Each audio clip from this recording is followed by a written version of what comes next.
Fascist টেররিস্টদের দমনে সারা দেশে শুরু হচ্ছে অপারেশন ডেভিল হান্ট ফেজ 2। লুট হওয়া ও অবৈধ অস্ত্র উদ্ধারে আইনশৃঙ্খলা বাহিনীর চলমান অভিযান আরও জোরদার ও বেগবান করতে দেশে অপারেশন ডেভিল হান্ট ফেজ 2 শুরু করার সিদ্ধান্ত নিয়েছে সরকার।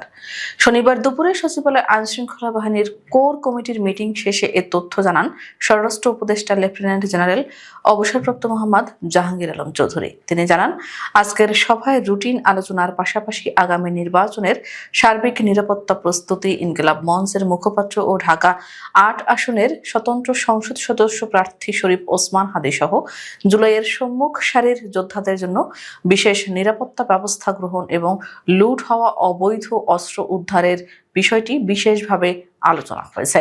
অন্তর্বর্তী সরকার জুলাই গণ অভ্যুত্থানের সম্মুখ সারির যোদ্ধাদের নিরাপত্তা নিশ্চিত করতে বদ্ধপরিকর উল্লেখ করে স্বরাষ্ট্র উপদেষ্টা বলেন, তাদের জন্য বিশেষ নিরাপত্তা ব্যবস্থা গ্রহণ করা হচ্ছে। এ লক্ষ্যে একটি ছোট কমিটি গঠন করা হয়েছে। কমিটি বিষয়টি পর্যালোচনা করে প্রয়োজনীয় নিরাপত্তা ব্যবস্থা গ্রহণ করবে। তিনি আরো বলেন, ওসমান হাদীর উপর হামলার ঘটনায় জড়িতদের অবিলম্বে গ্রেপ্তারের জন্য আইনশৃঙ্খলা বাহিনীকে নির্দেশ দেওয়া হয়েছে। আশা করা হচ্ছে খুব দ্রুত দুষ্কৃতিকারীদের গ্রেপ্তার করে আইনের আওতায় আনা যাবে। এ ঘটনায় জড়িত কাউকে কোনো ধরনের ছাড় দেওয়া হবে না। এক্ষেত্রে জনগণের সার্বিক সহযোগিতা পাওয়া যাবে বলেও তিনি আশা প্রকাশ করেন। হাদীর উপর হামলার আসামিদের ধরার প্রক্রিয়া চলমান রয়েছে এবং দ্রুত তাদের গ্রেপ্তার করা সম্ভব হবে বলে তিনি জানান। স্বরাষ্ট্র উপদেষ্টা বলেন, হাদীর উপর হামলাটি আসন্ন নির্বাচনকে বাধাগ্রস্ত করার একটি অপপ্রয়াস। এ ধরনের যে কোনো চেষ্টা সরকার কঠোর হাতে দমন করবে। তিনি জানান, যারা নির্বাচনে অংশগ্রহণ করবেন অর্থাৎ প্রার্থীরা, তারা ব্যক্তিগত আগ্নেয়াস্ত্রের লাইসেন্স চাইলে অনুমতি দেওয়া হবে। যেসব প্রার্থী ইতিমধ্যে তাদের অস্ত্র জমা দিয়েছেন তাদের অস্ত্র ফেরত দেওয়া হবে। এছাড়া স্বরাষ্ট্র উপদেষ্টা জানান, তারেক রহমানের নিরাপত্তা নিয়ে কোনো শঙ্কা নেই। তার নিরাপত্তার জন্য যেসব প্রস্তুতি প্রয়োজন সবই নেওয়া হবে এবং তাকে যথাযথ নিরাপত্তা প্রদান করা হবে।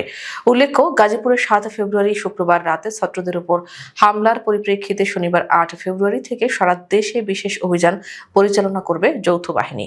এই অভিযানের নাম দেওয়া হয়েছে অপারেশন ডেভিল হান্ট ১। এর অংশ হিসেবে গাজীপুরে যৌথ অভিযান শুরু হয়েছে।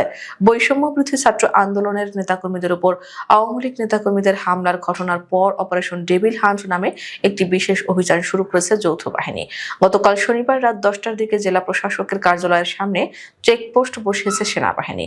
সড়কে চলাচল করা বিভিন্ন গাড়ি থামিয়ে তল্লাশি চালাচ্ছেন সেনা সদস্যরা। এর আগে স্বরাষ্ট্র মন্ত্রণালয়ের এক বিজ্ঞপ্তিতে জানানো হয়, আইনশৃঙ্খলা পরিস্থিতি স্বাভাবিক রাখতে এবং সন্ত্রাসীদের আইনের আওতায় আনতে এই যৌথ বাহিনীর অভিযান পরিচালিত হবে।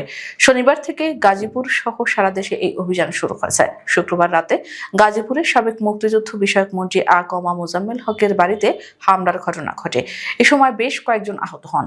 এই ঘটনার পরিপ্রেক্ষিতে স্বরাষ্ট্র মন্ত্রণালয় আইনশৃঙ্খলা বাহিনীগুলোর সমন্বয়ে একটি সভা অনুষ্ঠিত হয়। সভায় এই বিশেষ অভিযান পরিচালনার সিদ্ধান্ত নেওয়া হয়।